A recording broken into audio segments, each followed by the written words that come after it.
It was the largest fish our Earth had ever seen, and its bite was strong enough to crush a car. The largest of its teeth found was the length of a remote control. It consumed about 2,500 pounds of food a day. That's like 3,300 cans of tuna for you. The earliest megalodon fossils are from about 20 million years ago, but you won't see its skeleton, and that's because the mighty Meg had no bones. A skeleton made from bones gives most animals their body shape and strength. Sharks, though, come from the same subclass as rays, skates, and sawfish and have cartilage instead of bones. Cartilage is a tissue that is softer and more flexible than bones, but it's still tough enough to shape the body and protect the internal organs. Some areas are more flexible, since cartilage is weaker, and some, like the shark's head, are much tougher thanks to calcified cartilage. Their snouts, though, are made of really soft and flexible cartilage to work like a bumper in case of a collision with some dangers. Who knows if they'd be able to do all this with a heavy skeleton? Plus, cartilage makes their jaws more flexible, and they can open their mouths much wider than they would with a jaw made of bone. Our hero, Meg, was no exception, and it had the strongest bite of all living creatures, which was also made possible by a skeleton made of cartilage. Sharks take full advantage of their cartilage. It helps them swim and turn fast while hunting. One drawback of this type of skeleton is that it was really tricky for scientists to establish the shape and size of Meg. Normally, they would do it using fossilized bone skeletons or their parts. With Meg, they had to guess based on the teeth they found and comparisons with living relatives. A more recent 3D computer model was based partially on scans of a preserved spine discovered in the 1860s. The model showed that Meg was bigger, faster, and even hungrier than scientists had previously thought. Looks like an average megalodon was 52 feet long. That's slightly bigger than the height of the Hollywood sign and weighed 10 times as heavy as an elephant. There were also much bigger creatures. Scientists still aren't sure how the megalodon got this size. The fact that there were bigger and smaller Megs probably has to do with a little something called Bergmann's rule. It says that the temperature of the surrounding environment affects the animal's body size because they either need to conserve or shed heat. The megalodons that reached cooler waters probably needed more body weight to make sure they survived in low temperatures. Those living in warmer waters had to be smaller to avoid burning up. If the researchers were correct in their calculations, it also means that Meg reached a cruising speed of over 3 miles per hour, which is much faster than other sharks.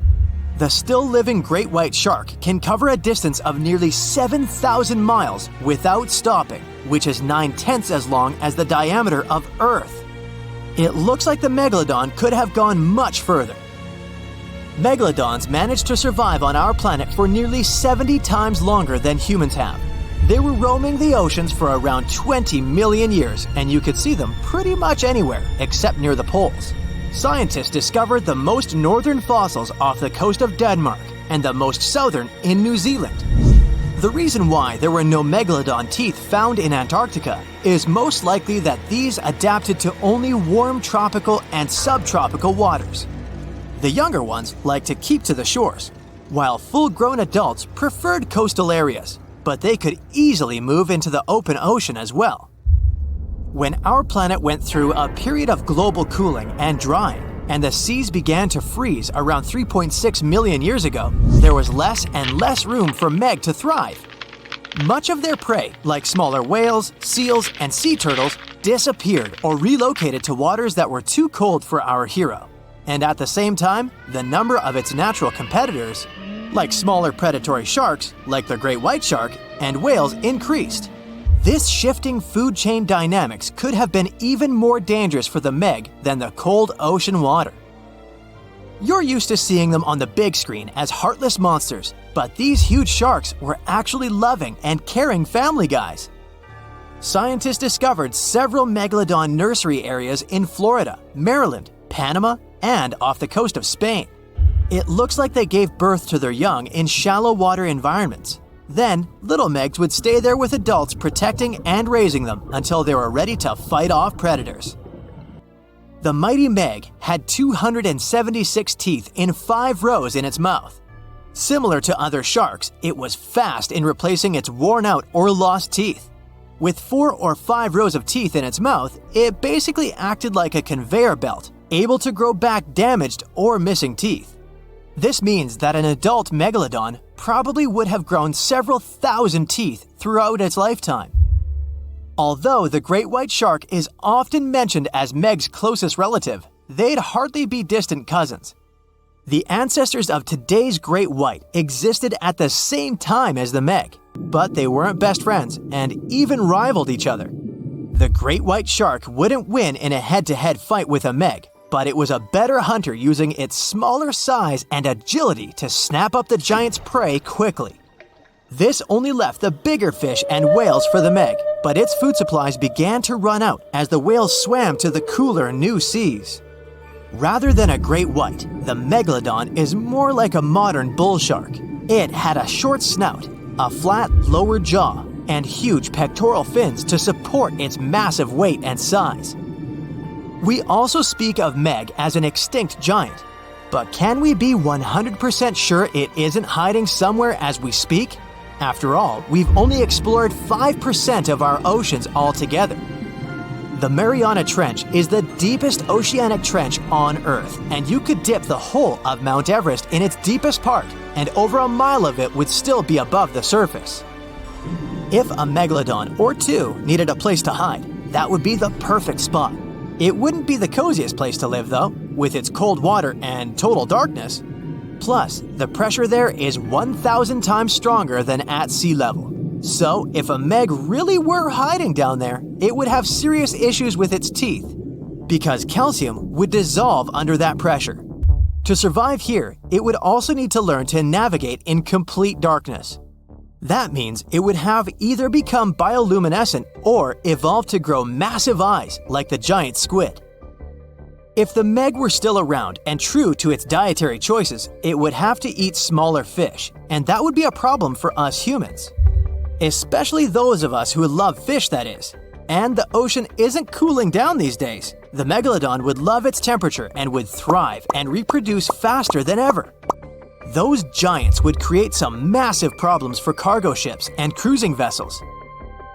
In case you're now scared at the thought of meeting a megalodon, relax. Most scientists don't think it's possible because of our hero's size. Most foods that megalodons like to eat live in shallow ocean areas and not in the deep, deep sea. Meg would need to come up for dinner every now and then, and it's kinda hard to miss a creature this big. They're both giant prehistoric creatures to us, but the megalodons and the dinosaurs never actually coexisted. The dinosaurs probably died out about 66 million years ago. Megalodons seem to have appeared a bit later. The Meg, aka Megalodon, roamed the oceans long after dinosaurs were wiped out by the Great Meteorite. It was one of the largest and most dangerous hunters that have ever lived on Earth, as well as the biggest shark. But then, about 3.6 million years ago, the last of its kind disappeared from our planet, leaving only huge teeth for modern archaeologists to keep finding. There are a few theories about why it could have happened, but scientists might have found the true reason. The Megalodon, which means big tooth, was the largest shark ever to exist. It reportedly lived around 20 to 3.6 million years ago and was truly enormous. Its bite was more powerful than that of a T-Rex, and likely any other powerful predator that has ever roamed this planet.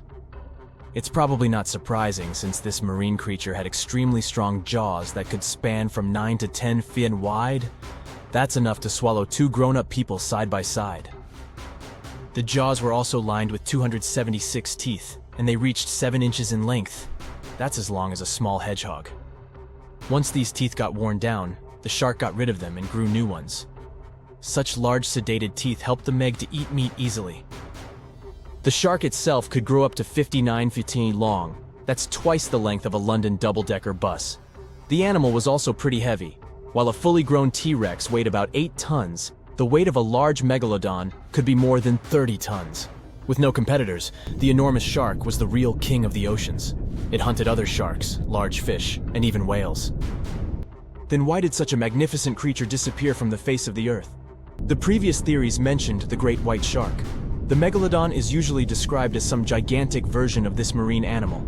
And this is a common mistake made because most people think these creatures were related. But in reality, the Meg looked more like a modern bull shark. Its snout was snout, its lower jaw was rather flat, and long and massive pectoral fins supported the animal's weight. But what's more important, the ancestors of today's great whites existed at the same time as the megalodon. Now, with great size comes great clumsiness. And although the Meg was huge and powerful, it was also not as nimble as smaller and quicker great white sharks. Great whites could have rivaled a megalodon for food, and were often more successful hunters thanks to their agility. They couldn't fight the Meg openly, but were fast enough to steal its food. So according to this theory, the only food left for the megalodon were whales and equally big marine animals. Grown-up Megs could easily catch such beasts, but their offspring were much smaller and more vulnerable than their parents. Could smaller sharks have used this to their advantage? Maybe while megasharks were still little, they became a meal for great whites, as well as bull and tiger sharks. Even at those times, a great white shark could reach the length of 20 feet, while a megalodon kid was definitely smaller. But even if there had been no open confrontation between young megalodons and smaller grown-up sharks, Meg kids wouldn't have been able to find food for themselves to grow to adulthood. The reason is the same. The population of other sharks was growing, and they were rivaling each other and the Meg for convenient food. The more great whites and other sharks appeared in the oceans, the less food remained for young monster sharks. Eventually, they probably starved. But it's just one of the theories that try to explain why the Meg went extinct, and here's another one. A new study has shown that the Meg was most likely a warm-blooded predator able to regulate its body temperature, and that might have been the reason why this species disappeared with time. Scientists analyzed isotopes of the tooth enamel of the megalodon and concluded that the animal could easily maintain a body temperature that was around 13 degrees F warmer than the temperature of the surrounding water. Such a temperature difference is much greater than what other sharks living at the same time as the Meg had, and it's large enough for the ancient predator to be classified as warm-blooded. These days, most fish are cold-blooded. Their body temperature is the same as the surrounding water, but some sharks, like mackerel sharks, keep the temperature of all parts of their bodies a bit warmer than the surrounding water. But it doesn't make them completely warm-blooded because they simply store heat generated by their muscles. And in mammals, body temperature is regulated by a special region of the brain called the hypothalamus. Anyway, the Meg's warmer body allowed the animal to move faster, deal with cold water better, and spread out all over the world. But eventually, it might have led to a disaster. The megalodon lived during the Pliocene epoch, pronunciation. It began approximately 5.3 million years ago and finished 2.5 million years ago. During that period, global cooling occurred. It also caused the changes in sea level, which the megalodon probably didn't survive. The main problem for the predator was to maintain an energy level allowing its body temperature to remain elevated. But to do it, the animal had to eat a lot, and I mean it. But it was a challenging task in a time of changing marine ecosystems, and while competing with newcomers, such as the great white shark. If this theory is true, then the amount of energy the Meg had to use to remain warm could have contributed to its extinction. This new information is very important to us.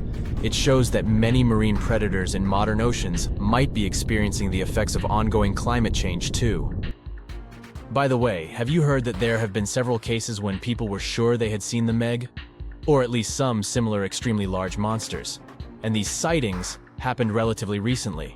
For example, in July 1916, the New Jersey coast of the US was terrified by a series of shark attacks.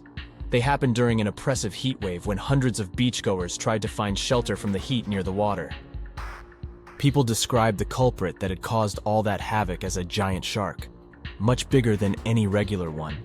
Since then, scientists have been debating which shark species was involved in those accidents. The most popular guesses have been the bull shark and the great white. A picture of a huge shark roaming the Pacific Ocean not far from Guadalupe Island appeared in 1999. The creature was nicknamed Deep Blue. It could be distinguished from others by a wavy pattern separating its gray back and white belly. But even though some people claimed it could be the infamous megalodon, experts came to the conclusion it was a female white shark, the largest ever seen. The average length of a male white shark is 11 to 13 feet. Females are bigger, up to 15 or 16 feet, but deep blue reached more than 25 in length. No wonder people were confused. For the last time, deep blue was spotted in 2013 near the western coast of Mexico's Baja California. But look, there's another jumbo shark, and you can meet it in any part of the world. The largest specimens can reach 40 feet long and weigh about 5 or even 6 tons. Could it be, if not the megalodon itself, but one of its relatives? Again, a wrong guess. That's the basking shark. This animal prefers subpolar seas, with temperatures not higher than 58 degrees F. Even though some of these animals do migrate to warmer places. Like whale sharks, basking sharks are harmless and don't attack snorkelers or divers. These creatures have loads of small teeth, but they don't use them when feeding. Instead, they swim with their huge mouths open and swallow plankton. A grown-up basking shark can filter nearly 2,000 tons of water per hour.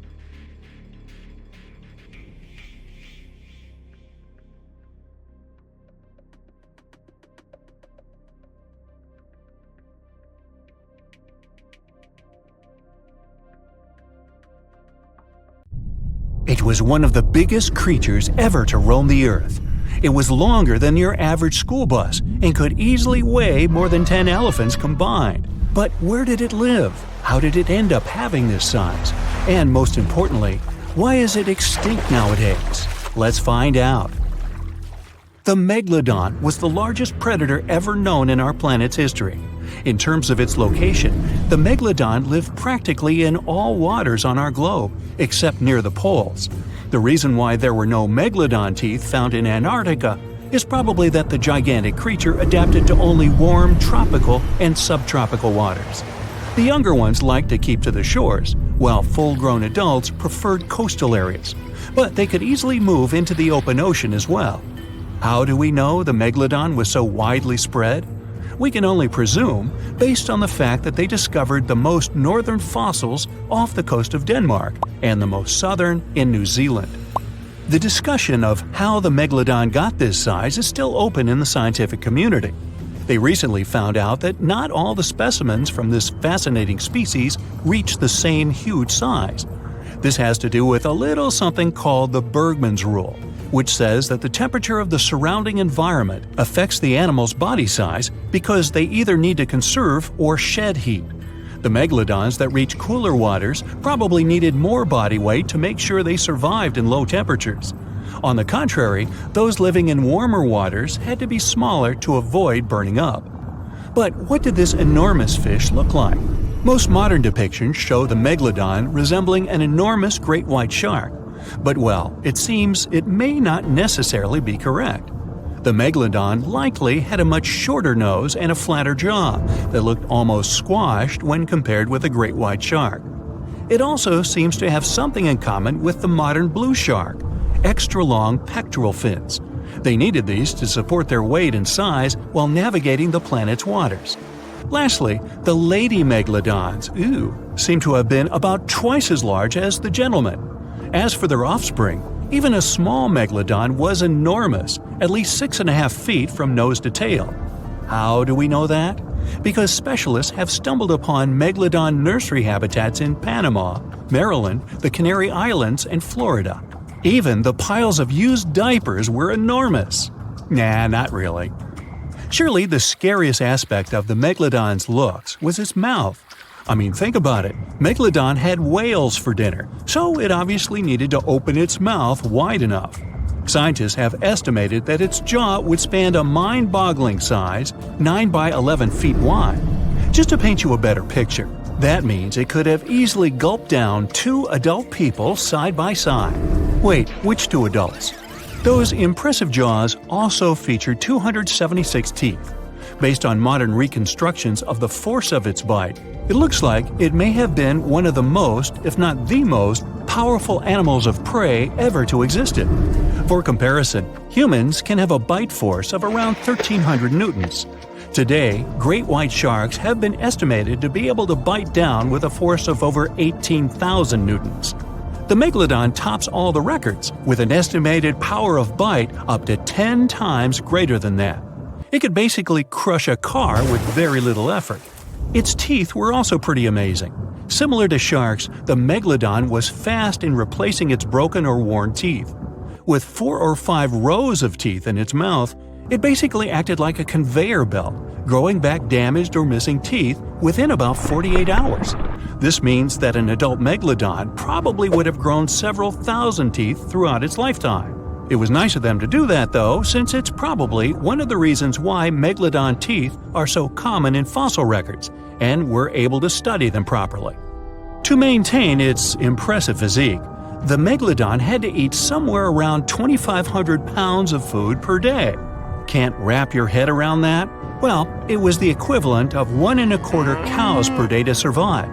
It's like if you had to eat 3,300 cans of tuna every day. I've used the word megalodon a lot, but have I mentioned where it comes from? When translated from Greek, it means giant tooth. Ah, those clever Greeks. However, this giant shark's full scientific name is a bit more complicated: Cartilage megalodon. But are these gigantic predators actually extinct? We tend to believe so, but let's be honest for a second. We've come to know more about the surface of Mars than the depths of our oceans. Like, we've only explored 15% of our oceans altogether. Who knows what may be lying out there in the deep? Maybe some ancient predators? The Mariana Trench is the deepest oceanic trench on Earth. The Challenger Deep, its deepest part, is so deep that you could dip the whole of Mount Everest in there and it would still be over a mile above the surface. That's deep. If a megalodon or two ever needed a place to crash, that would be a discreet enough location. However, the Mariana Trench is not a particularly comfy place to be in. Because it's cold and steeped in total darkness and all. The temperatures here are around 36 degrees Fahrenheit all year round. And to top it all off, the pressure is 1,000 times stronger than at sea level. So it's safe to assume that if any megalodon is hiding in here, its teeth and bones might not be looking so good. Because of the intense pressure here in the Mariana Trench, proteins and calcium start to dissolve and disintegrate. That's why, for example, the Haddell snailfish, the deepest dwelling fish we've discovered, has evolved to feature flexible cartilage instead of bones. To survive here, the megalodon would also need to learn to navigate in complete darkness. That means it would have to either become luminescent or evolve to grow massive eyes like the giant squid. While it may sound like an intriguing and good idea for a movie script, most scientists don't think it's possible. Why? Well, most of them say it's because of the megalodon's size. Most foods that megalodons like to eat live in shallow ocean areas and not in the deep, deep sea. Specialists believe that if these animals were actually still roaming our waters, there's no way we wouldn't know about it. They would need to come up for dinner every now and then, right? Their food is also the most likely cause of why the megalodon is not alive anymore. While some specialists believe the megalodon became extinct because of a drop in the ocean water temperature, most scientists suggested that the shifting food chain dynamics may have been more to blame. Why? Because at some point, there was less and less of its primary food source, baleen whales, and at the same time, the numbers of its natural competitors, like smaller predatory sharks like the great white shark and whales, increased. The megalodon did live on this planet a lot more than we did, and way back when we didn't even exist yet. They were here for nearly 70 times longer than we, modern humans, have, inhabiting the oceans for around 20 million years. Homo sapiens appeared around 300,000 years ago. The megalodon managed to survive for so long mostly because of its unbeatable size. I mean, they can make a meal out of almost everything in the sea at the time. We may think about both of them as prehistoric creatures, but the megalodons and the dinosaurs never coexisted on Earth. The dinosaurs probably died out about 66 million years ago. Megalodons seem to have appeared a bit later. That's because the oldest megalodon fossils we have yet discovered are from the Miocene epoch, which began 23 million years ago. So long, Meg. The giant shark that terrorized the oceans some 20 million years ago. For 13 million years, this 60-ton beast dominated the warm waters of our planet. Though, some believe that the Meg still lives in the most remote and deepest parts of the ocean. It's a hot summer day, It seems only logical to go for a swim in the sea. You're floating on your back, completely relaxed. Your eyes are closed. Your breath is even. Water's pleasantly cool around your body. A light breeze touches your face. You feel calm enough to doze off. Suddenly, something bumps into your leg. Yanked out of your half-slumber, you begin to flail until you're face to face with the invisible danger. Luckily, all you spot is a couple of easily recognizable fins and cute smiley snouts. Phew, just dolphins. Guess you're lucky to meet them in the wild. These amazing creatures are so close, you can touch them. You've heard people say dolphins' skin feels rubbery, but to your mind, it's more like the inner part of a hard-boiled egg. One of the animals is so close to you that its salty smell fills your nostrils. You know, though, that dolphins don't have sweat glands. It means they don't sweat and are pretty much odorless. The smell you sense comes from the water they swim in. The largest and most ferocious predator to ever haunt the oceans, the megalodon shark dominated the seas for centuries before coming extinct millions of years ago. However, scientists managed to discover very few remnants of the giant shark. Everything we know about the great beast we've learned thanks to fossils of its giant teeth, which are just about the size of the average human hand. A megalodon skeleton has never been discovered. Shark skeletons are made mostly of cartilage, meaning that they decompose quickly. Luckily, sharks continuously shed and regrow teeth throughout their lives. One shark can go through 40,000 teeth in a single lifetime. Scientists have managed to study different types of shark species based on their teeth alone. The megalodon shark had around 276 teeth. When they fell out, those teeth landed in the seabed where they stayed for millions of years, fossilizing. Scientists found those teeth, and they're the only real record we have of the megalodon's existence. Megalodon teeth have been discovered all over the world. It means that unlike other marine animals of its time, the megalodon was intercontinental. Even today, most sharks and marine animals tend to stick to one sea or ocean. The megalodon shark swam freely around the world, moving between tropical and subtropical waters. Megalodon teeth have been found in every continent apart from the freezing cold waters of Antarctica. When a megalodon makes a starring appearance in a movie or TV show, it's portrayed to look like a giant version of a great white shark. Scientists previously believed that the megalodon and the great white shark both descended from one common ancestor. Still, it's not true. In fact, it's more likely that the megalodon was the arch-enemy of the great white shark's ancestor, the broad-toothed mako shark. That means megalodon wouldn't have looked so similar to the great white after all. In reality, the megalodon would have a shorter nose than the great white, along with longer pectoral fins to give the giant shark a stockier and more threatening build. They both had an excellent sense of smell though, so even in prehistoric times, it wasn't a good idea to go swimming with a chunk of raw meat in hand. And it certainly isn't safe now. Whether the Meg's hiding somewhere in the depths, which some still believe is true, or it's gone forever, younger cousins will still be there waiting. Also, both of them like to go after big marine mammals, so they would certainly have things to do together. That is, until the Meg got moody and accidentally ate its friend. You never know. These guys had a different hunting style. Great whites prefer to dive straight towards their prey and find its softest spot, like exposed legs or underbelly. Sometimes, an entire tooth would be found embedded in a bone of some bigger animal, such as a whale. Without the main parts they use for swimming, poor sea animals were then helpless and unable to escape. Yet whales were just a smaller part of megalodon's diet. Seals, sea cows, squids, dolphins, other sharks. The good old Meg probably wouldn't say no to some random school of smaller fish swimming into its mouth either. Nothing better than a good snack after a big tasty dinner. Even those giant turtles weren't safe with their thick shells. The Meg probably took them as a dare challenge on a daily basis. Scientists have used computer simulations to try and work out the hunting style of the ancient shark. Using this technology, scientists have discovered that the megalodon's attack style was very different from that of modern-day sharks. Modern sharks dive straight for their prey's most vulnerable spot, for example, the soft underbelly of a seal. The megalodon's teeth were uniquely suited to biting through tougher areas of cartilage. So, evidence suggests that a megalodon would first chew the tougher fins of their prey, rendering them unable to swim away before launching into their final attack. Some people believe that the megalodon is still alive today, lurking at the depths of the ocean's waters. But it's unlikely to be true. Megalodons are a warm water species, which means they would be unable to survive in the cold waters of the deep ocean. Most of the megalodon's potential prey live in shallower waters, meaning there would be very little for the megalodon to eat at deep sea level. Simply put, if there was an animal as big as the megalodon still living today, we would have spotted it by now. It is unlikely that you'll run into a meg though. The sharks, like us, preferred warm coastal waters.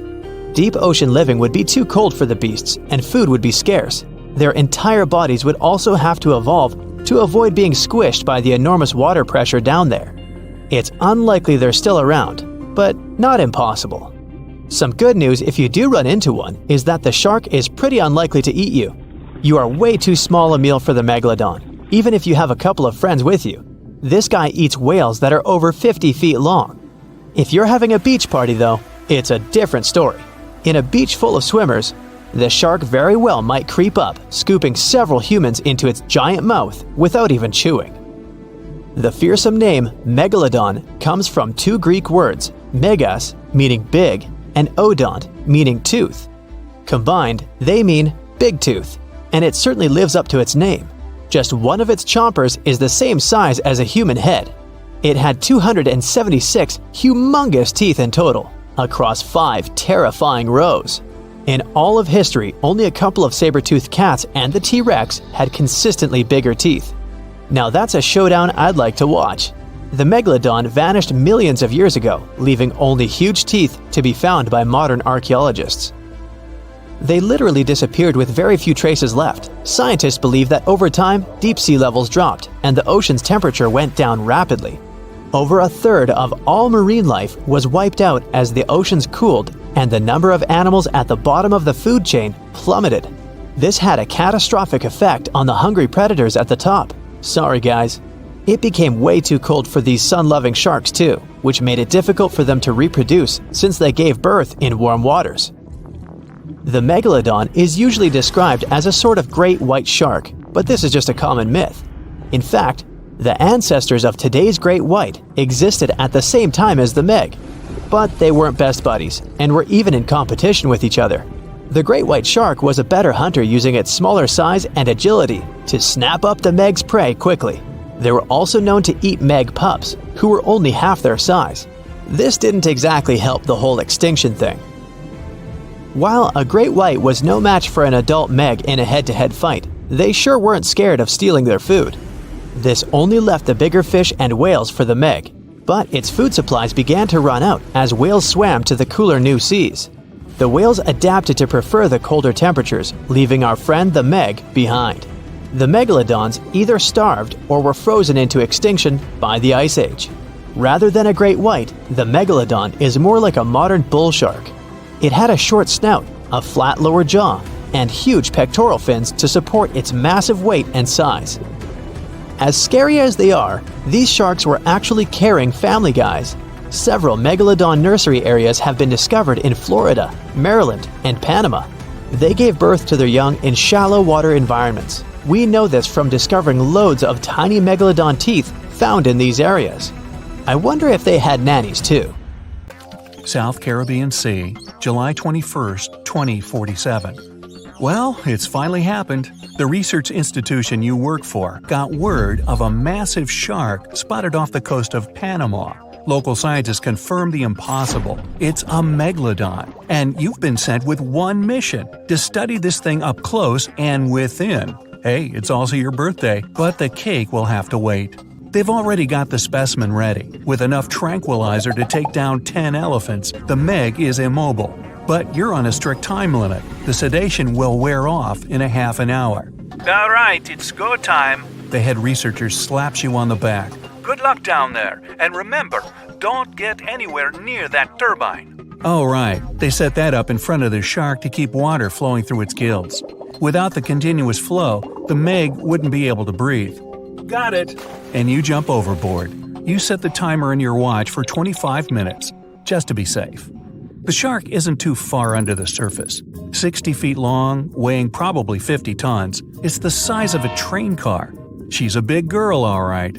Males wouldn't get much bigger than 40 feet. You swim closer to her, remove one of your gloves, reach out and touch her. Her skin is like sandpaper, covered in tiny teeth-like scales. They curve toward her tail fin and reduce drag as she swims. How is it going down there? Keep it quick. It's all good, Dr. Perez. I'll be done before you know it. You pull out your tablet and open the X-ray app. You hold it in front of you and run it along her body. The screen shows all the detail in her strong muscles. The red tissue needs oxygen and helps her cruise over long distances. Then there's white muscle tissue. It isn't oxygenated and is only used for sudden bursts of speed. You switch the setting to skeletal view. All the cartilage, the same flexible stuff your ears and nose are made of. It keeps the shark lightweight so she can zip through the water without expending too much precious energy. And zip she does, about 16 feet per second, twice as fast as the great white. The weight of her own body would crush her internal organs on land, since sharks have no rib cage. Let's see how old you are. You zoom in on her backbone. It's calcified, just like her jaw, making them both stronger. You do a crosscut of one of the discs in your app. The vertebrae have bands. Just like rings in trees, they tell the shark's age and growth history. You count them. 15. She's about halfway through her life. Her skull is made of a denser cartilage to protect the shark's Y-shaped brain. The snout is spongy and flexible, easily taking blows without breaking. 20 minutes left on the sedation. What's your status? The lead researcher radios in again. Muscular and skeletal analyses are done. Moving on to the sensory organs. Roger that. You swim up to one of her black, beady eyes. A chill goes down your spine. It's as if she's looking right at you, a helpless piece of meat, her next meal. Hey girl, if only you had eyelids to let me know you're definitely knocked out. Behind her eye, you see a tiny hole. Hey, found your ear. Sharks obviously don't have outer ears, but their hearing is still impeccable. This megafish could hear you thrashing in the water from 10 football fields away. It's the low frequencies of irregular splashes that catch her attention. They mean one thing: wounded prey. From there, you follow her lateral line, a line of pores extending down the sides of her body. It's a special system in sharks that detects the slightest movements in the water, how far away the source is, which direction is coming from. Basically, a shark's entire body is like one giant ear. Just gonna examine your nostrils, my dear. Strictly for sniffing out prey, they don't lead to the throat and respiratory system like in humans, meaning sharks can't sneeze. The smallest hint of an odor runs into the nasal passage. Past folds of skin covered in sensory cells, they send the info to the olfactory bulb, which leads to the brain. In great whites, the nose can pick up a single drop of blood in an Olympic-sized pool. You look at your watch. 10 minutes left. You examine her gills. Water flows through them, and the gills extract oxygen from it. This is also where the body gets rid of CO2, essentially carrying out the function of lungs.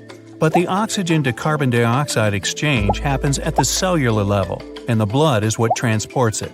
You switch to circulatory view. There it is, the S-shaped heart. It's small compared to her body size and has only 2 chambers. The heart sends blood to the gills, where it picks up oxygen and moves on to the body tissues. The muscles, constantly moving and propelling the shark through the water, warm up the blood. This can only happen because the veins and arteries moving to and away from the heart are located so close to each other. Blood that's warmer than her environment and not dependent on it, unlike other fish, allows the Meg to hunt in cooler waters as well, even if she prefers warm areas. That means nothing can hide from her. Everything about her body is designed to sniff out and gobble up any prey.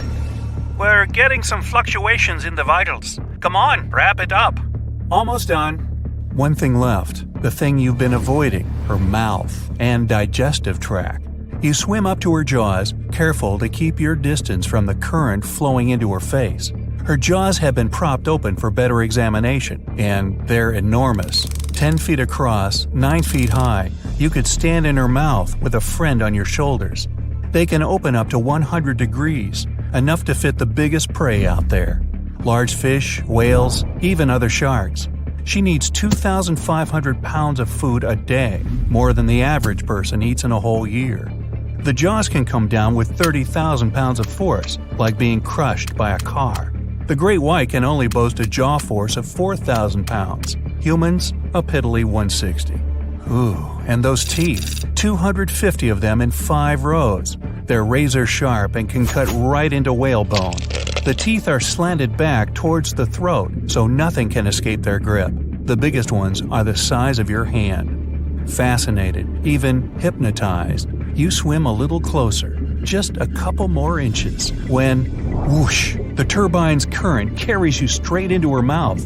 The force of the water is pushing you against the back of her throat. Your X-ray scanner shows a mouth chock full of sensory cells. Lucky for our species, sharks don't really like the taste of human, but they only realize that after an initial taste test. That's why sharks bite people, not to eat them, just to sample what's on the menu. You pull out an apple-sized metal sphere and push it into her throat. The probe makes its way through the esophagus. A shark's food chute isn't a skinny tube like ours. It's wide and barely indistinguishable from the stomach. The stomach is U-shaped and full of extremely strong acids and enzymes. Those turn whatever the shark has swallowed whole, these animals don't chew their food, into a mushy liquid. From there, the soup moves into the intestines. They're relatively short for an animal this size, but evolution came up with a clever trick to increase the surface area. The inside of the intestine is shaped in a spiral. This is so she can absorb the nutrients from her meals. Meanwhile, on board, her vitals are coming to life. Perez tries to radio you, but a jumbled message barely gets through your earpiece. Hear me? Backing up. What? Hello? Do you read me? You look at the timer. 5 minutes. You should be able to swim out against the current, hopefully. As the probe makes its way through her digestive tract, from within her mouth, you grab one more X-ray of her body cavity. You see the liver. It's massive, takes up 90% of the space in there, and accounts for 25% of her weight. It's full of oils and helps with buoyancy in the water. But then, you see something moving within her. It's a pup. Shark babies are ready to hunt on their own as soon as they're born. This Meg pup must be 7 feet long. But this means she's not the only one. Just then, the turbine shuts off. Your timer starts beeping. Hey, I still technically have 5 minutes. Wrong. The shark starts to move. You swim out of her mouth as fast as you can and with all your might head back to the boat. She's still a little groggy, but Miss Meggie can swim. She beelines toward you just as you break the surface. The team grabs your hand, pulls you on board, and the boat speeds away. At that moment, the Meg comes leaping out of the water. She follows you for a while, but loses interest soon enough. Whew, that was too close. Happy birthday to me. Hey, time for some cake. The water is bubbling under the fishing boat as if something is coming up out of the water. It gets closer and closer. The water seems to boil. Suddenly, you see giant jaws and glistening teeth. Seconds later, a huge shark jumps out of the water and crushes the boat in one bite. It was the megalodon, the largest fish that ever existed on Earth. Now, we pictured the megalodon as this, an enlarged version of the white shark for a long time. But scientists continue to argue about its appearance. So far, they agree that the image of this giant shark was wrong.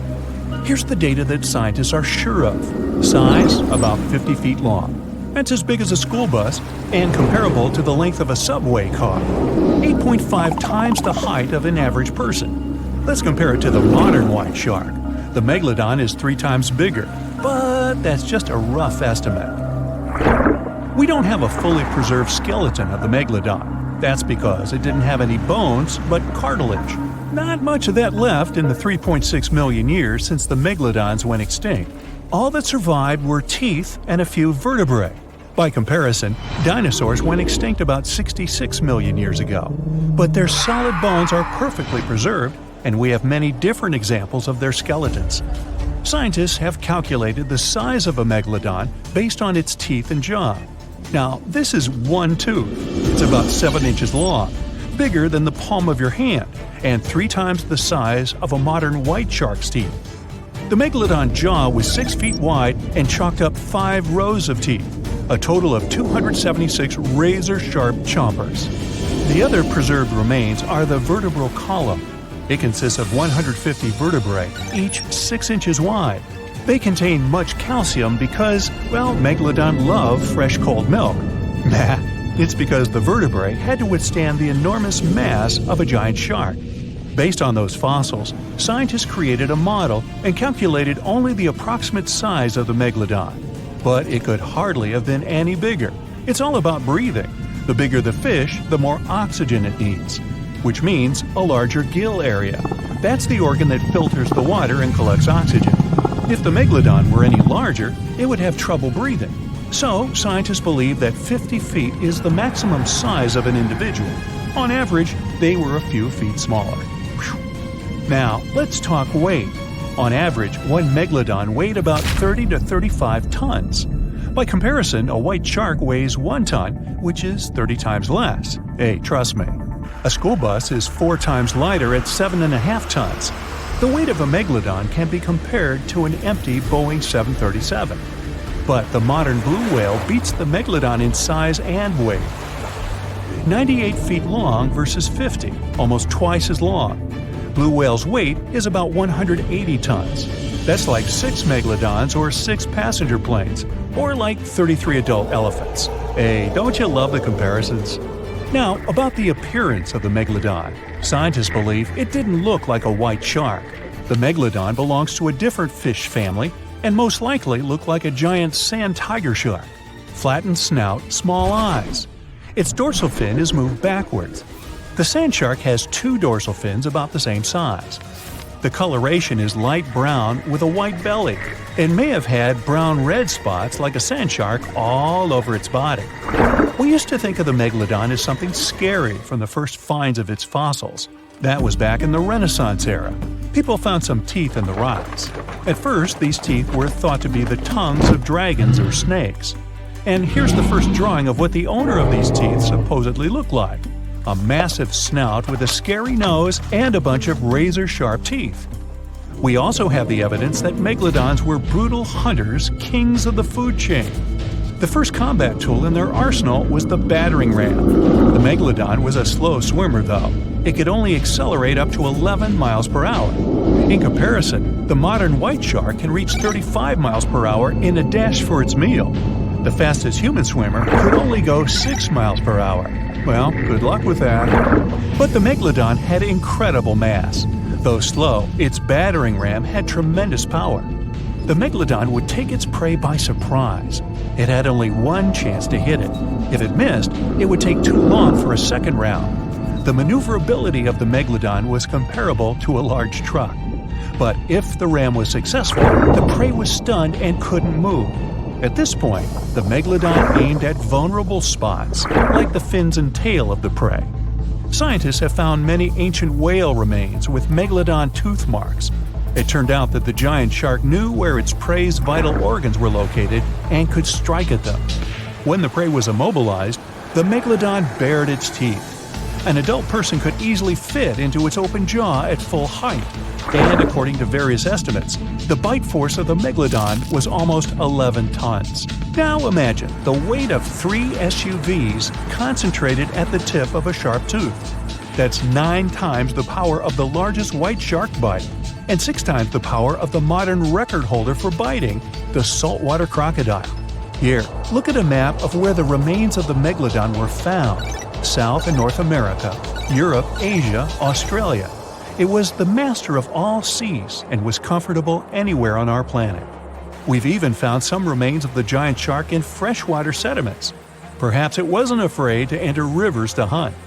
Now, other scientists say that maybe the Megalodon wasn't even a predator, all because of its size. It couldn't swim fast. It couldn't even make short dashes like the white shark. If prey tried to escape, the Megalodon didn't rush into pursuit because it could never catch up with it. Another problem is the skeleton of the Megalodon. The cartilage is weaker than the bones, so the musculature of the giant shark was not as massive and robust in the first place. The Megalodon may even have been a scavenger and never got into fights. This is one of the reasons why ancient sharks became extinct. Megalodons like shallow, warm waters, with temperatures ranging from 53 degrees Fahrenheit. But over 3 million years ago, the climate turned colder. This deprived the megalodons of territories and plenty of food. The primitive whales that had been the main diet of the giant sharks began to disappear. Faster predators took the remnants of food. The megalodon started to starve. In evolution, a new player entered the field, the toothed whales, ancestors of the modern killer whales. They lived in packs and had bigger brains than the megalodon. So, over time, they started to compete with the megalodon. They took advantage of its clumsiness. A group of killer whales could easily win a competition against a giant shark. Many scientists believe this was the reason for the disappearance of the largest shark in the world. But there are theories that the megalodon is still alive and roaming the dark waters of our planet. Several Australian fishers have allegedly encountered a shark of incredible size, but no one can confirm these testimonies. Fans of this theory believe that giant sharks can hide in deep waters away from human eyes. In the Mariana Trench, for example, it's the deepest place on our planet. It's deeper than if you stuck Mount Everest in the water, and we've even found the teeth of a megalodon there. But science says that such a giant shark couldn't live in the Mariana Trench for many reasons. One, it's too cold. The megalodon was probably a cold-blooded fish, so it had to use the warmth of its environment to survive. But the water in the Mariana Trench is cold, about 40 degrees Fahrenheit. That's because the deeper down, the less sunlight gets in there. The second reason is pressure. Every 30 feet deep increases the pressure by 1 atmosphere. That is, at the depth of 100 feet, the water presses you 3 times harder than you would feel it at the surface. The weak muscles and cartilage of the megalodon wouldn't allow it to dive too deep into the Mariana Trench. And, most importantly, food. The farther from the ocean surface, the fewer living organisms. Megalodons used to eat primitive whales, ranging from 10 to 20 feet. Small fish only inhabit the Mariana Trench. A megalodon would never be able to catch one. And, judging by its size, all the megalodon did was eat and then look for food again. Compare its weight to that of a human. The average human should get about 2,000 calories a day with an average weight of about 180 pounds. The megalodon weighed 470 times that and needed many more calories. So, even all the fish inhabiting the Mariana Trench could hardly feed a megalodon for even a few days. So, all these theories, of course, are not true. But still, it's just smart to be careful out there. Know what I mean? The megalodon was the biggest shark to ever live. Not only that, it's one of the biggest fish and the largest predator in Earth's history. They've been known to reach lengths of up to a whopping 70 feet. That's over 3 times longer than the biggest great white shark on record. The females have also been found to be around twice the size of the males. The megalodon could swallow a small car without it even touching its teeth, if cars had been around then. Its teeth could grow to over 7 inches long. It looks like we're going to need a bigger boat, and best make it steel-plated, as this shark can easily gnaw its way through ships. The underwater terror could bite a ship clean in half, with the highest bite force ever calculated for any animal, living or extinct. The force of its ferocious bite was up to 40,000 pounds. That's around 108,000 times the strength of a human's and 10 times the force of a modern crocodile's bite. Its chomp is so strong that it makes the T-Rex's bite look about as powerful as my granny's after she's taken her dentures out. In fact, the Meg was so big and powerful that it had no natural predators. It was the uncrowned king of the seas, swimming freely from ocean to ocean. This cosmopolitan creature was found all over the world, from America to Europe and Australia to Japan, assuming there were countries back then. Meg fossils have been found on every continent except Antarctica. Everybody skips Antarctica. Science tells us that the megalodon went extinct over 3.6 million years ago. But could they still be alive at the deepest depths of the ocean? Only around 80% of the ocean has been explored, and its deepest point, the Mariana Trench, is over 7 miles down. So who knows what's lurking at the bottom? If you did manage to make it down, it is unlikely that you'll run into a Meg, though. The sharks, like us, preferred warmer coastal waters. Deep ocean living would be too cold for the beasts, and food would be scarce. Their entire bodies would also have to evolve to avoid being squished by the enormous water pressure down there. It's unlikely they're still around, but not impossible. Some good news, if you do run into one, is that the shark is pretty unlikely to eat you. You are way too small a meal for the megalodon, even if you have a couple of friends with you. This guy eats whales that are over 50 feet long. If you're having a beach party, though, it's a different story. In a beach full of swimmers, the shark very well might creep up, scooping several humans into its giant mouth without even chewing. But wait, let's rewind. How does the shark take down a 50-foot whale?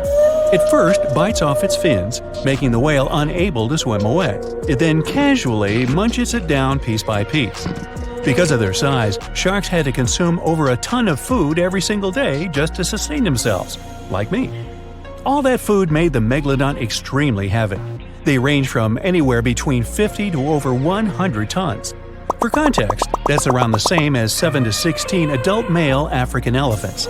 To fit all this food in, their jaws had to open pretty wide. A megalodon's jaw could span 9 by 11 feet wide. That's easily big enough to swallow 2 adult humans side by side. The fearsome name megalodon comes from 2 Greek words, mega meaning big and odont meaning tooth. So combined, they mean what?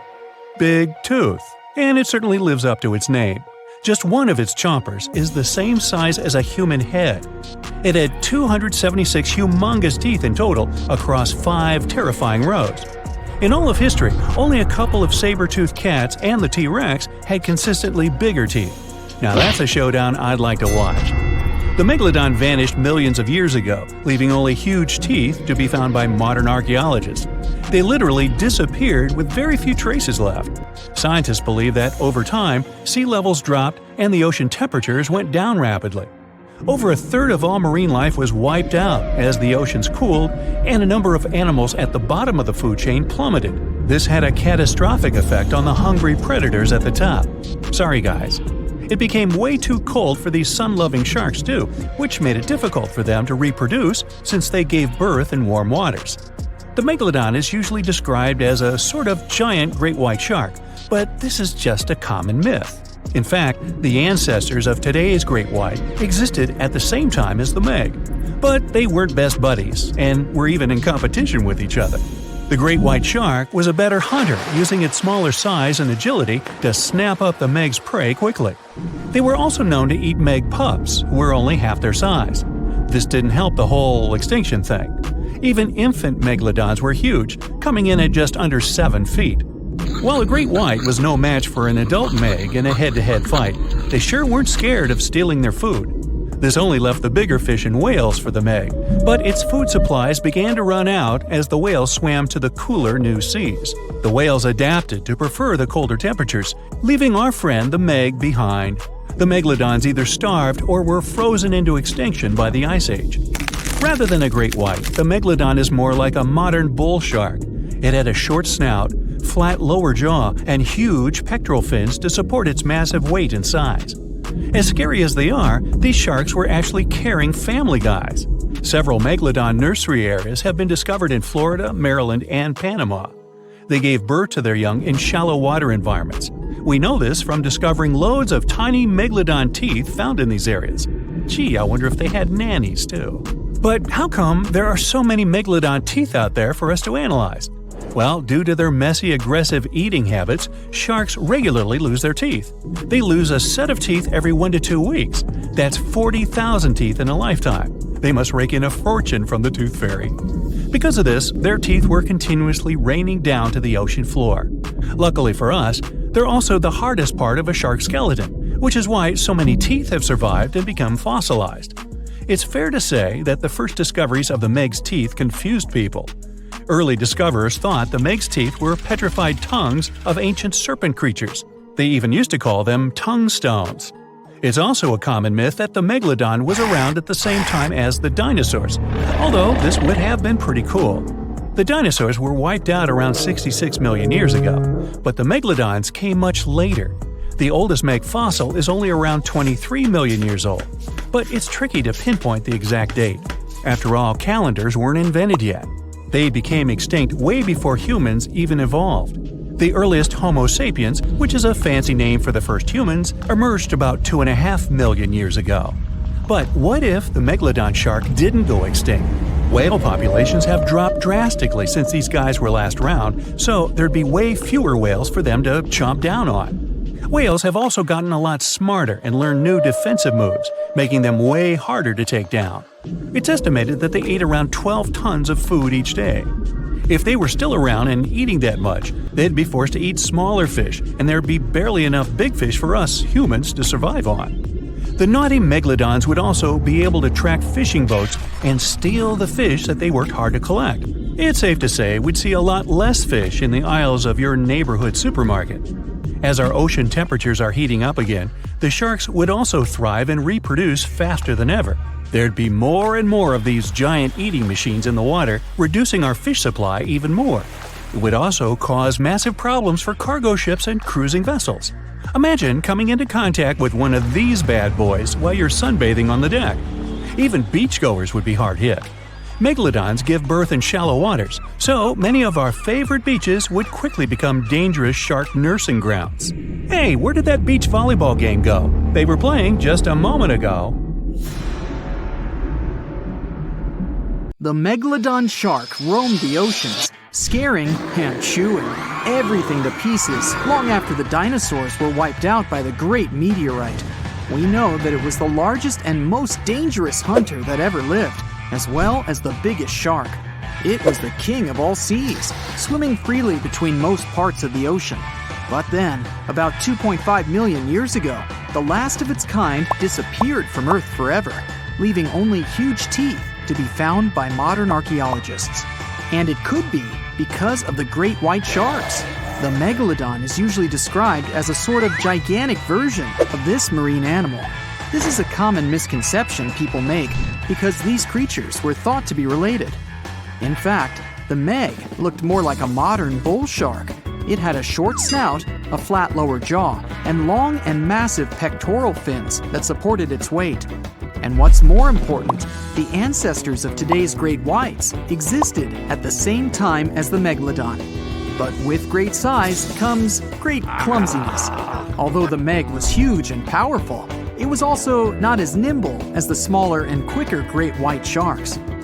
Researchers believe that great whites actually rivaled with the megalodon for food and were often more successful hunters thanks to their agility. They couldn't fight the Meg openly, but were fast enough to steal its food. So, the only food left for the megalodon were whales and equally big marine animals. Adult Megs could easily catch such beasts, but their offspring were much smaller and more vulnerable than their parents. Scientists believe other sharks could have used this to their advantage. While the megalodon was still little, it often became a meal for great whites, bull, and tiger sharks. Even then, a great white shark could be almost 20 feet long, while a megalodon pup was typically twice as small. A pretty easy meal for a great white. But even if there had been no open confrontation between young megalodons and smaller adult sharks, Meg pups wouldn't have been able to find food for themselves to grow to adulthood. The population of other sharks was growing, and they were rivaling with each other and the Megs for food. The more great whites and other sharks there were, the less food remained for the young monster sharks. Eventually, they would have simply starved.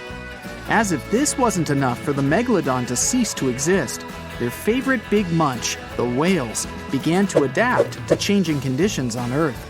The Meg was a warmth-loving shark, and it was abundant in tropical and subtropical waters. When they first evolved, about 20 million years ago, the climate on the planet was much milder. Both land and seas were generally warmer, and so the Meg could swim and eat wherever it pleased. As years went by, the climate went on changing though. It became extremely cold closer to the poles, and lots of marine animals and fish had to adapt to this temperature shift. But the megalodon didn't cope as well. It still loved warm waters, so it stayed where it felt comfortable, even if that area was shrinking. What it didn't realize was that whales were among those who became okay with the cold.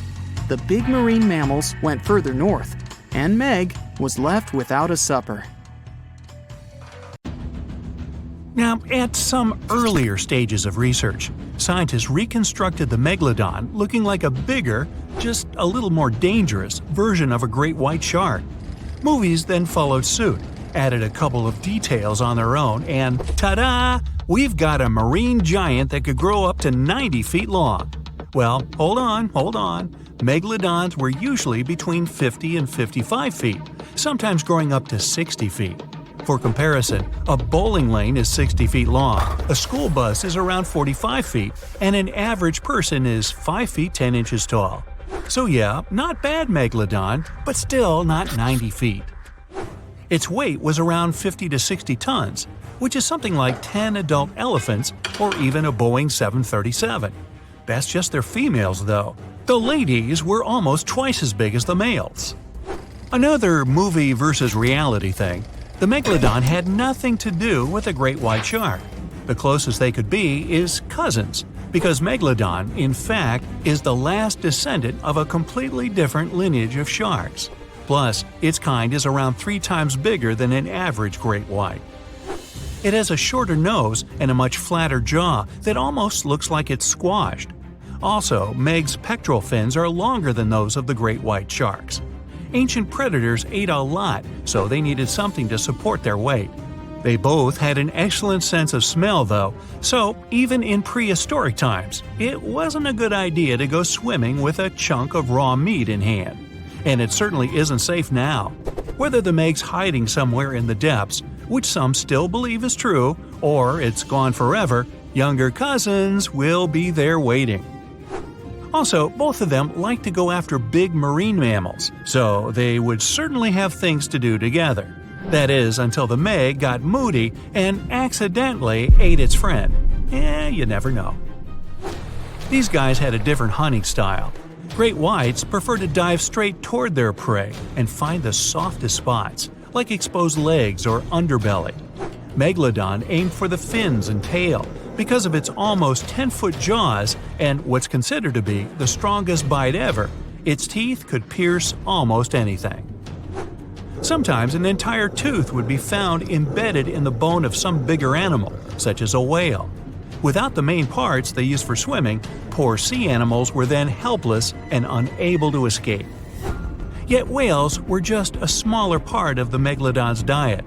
Seals, sea cows, squids, dolphins, other sharks, the good old Meg probably wouldn't say no to some random school of smaller fish swimming into its mouth either. Nothing better than a good snack after a big tasty dinner. Even those giant turtles weren't safe within their thick shells. The Meg probably took those as a dare challenge on a daily basis. Such a diverse diet, and in big amounts. Megalodon would eat about 2,500 pounds of food every day. No wonder it dominated the ocean. Almost 300 teeth in 5 rows, and we're talking about sharp chompers that could grow up to 7 inches long.